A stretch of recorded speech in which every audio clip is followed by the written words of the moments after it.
So ayun guys, good morning. Kami po ngayon ay gagawa ng stockroom. Bali dito po, ang ginagawa po namin ngayon ay nagde-layout muna kami para sa lalagyan namin ng plywood at sinisigurado namin matibay para hindi agad masira.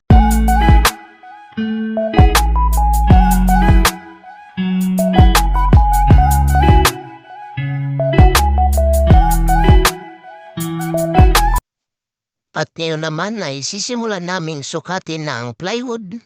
At para maputol na ito, ginamitan pala ito ni Sunka ng tinatawag na labtik dito sa Samara. At pagkatapos malagyan ng labtik ay puputulin na ni Sunka upang mailagay na namin doon sa aming ginawang layout. At medyo nahirapan niya kami dito kasi yung semento pala ay hindi pala pantay. Kaya nahirapan kami at parang may mali yata yung sukat namin.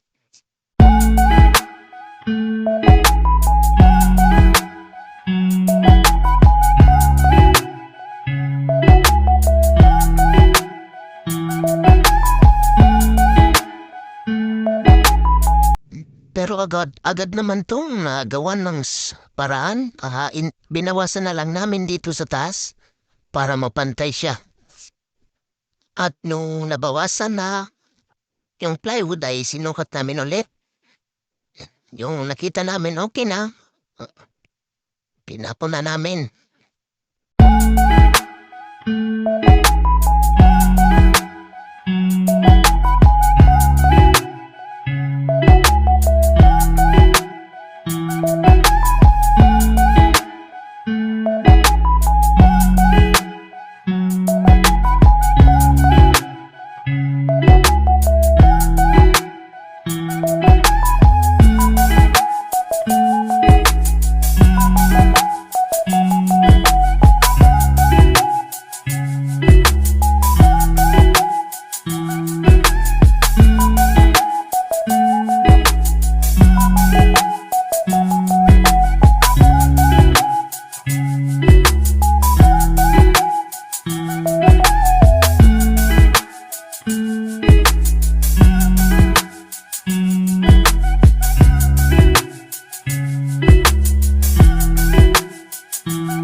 Ngayon ay magpuputo na naman kami na ikalawang plywood na ilalagay namin dun sa taas.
Bali ito pong plywood na puputulin namin ngayon ay ilalagay namin dun sa bintana.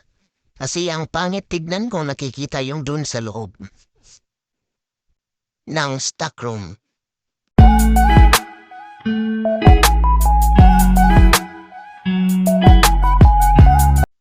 At habang nagtatrabaho dun si Sunka sa loob ay ako naman sinimulan ko ng lagyan ng pintura itong ating stockroom.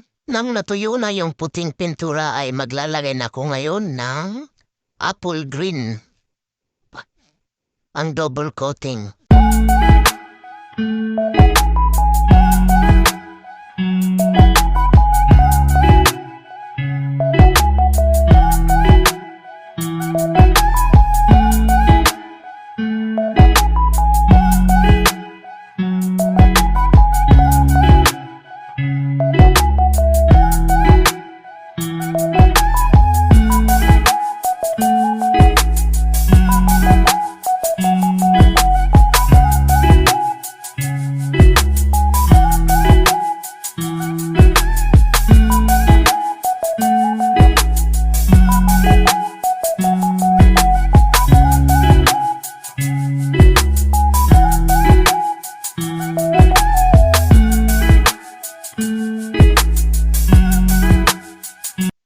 At napansin ni Sunka na may maliit na butas doon sa ilalim kaya ginawa niya ito ng paraan. At pagkatapos naman ay ngayon, ang gagawin ko naman po ay mag-a-apply na po ako ng baseboard upang ma-finish na po dito sa ilalim.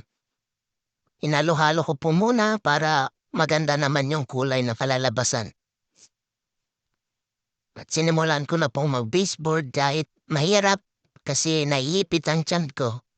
Ako na lang yung tumapos kasi si Sunka ay may ginagawa pa dun sa loob ng aming ginagawang stockroom.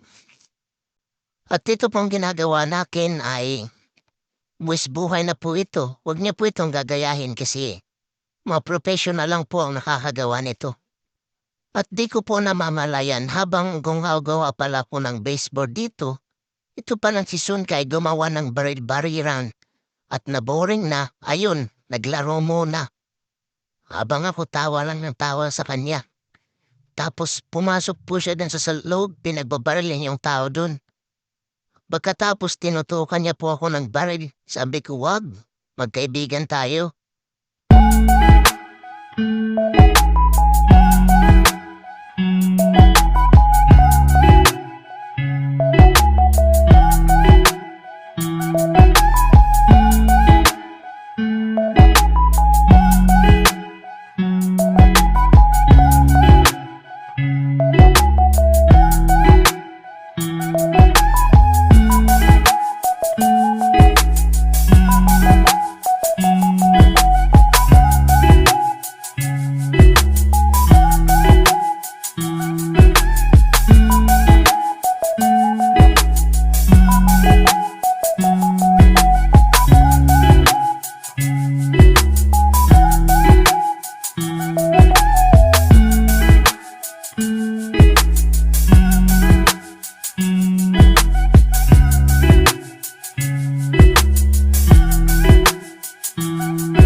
Tada! Ito na po ang aming bagong stockroom. Maraming salamat sa panonood. Hanggang sa muli.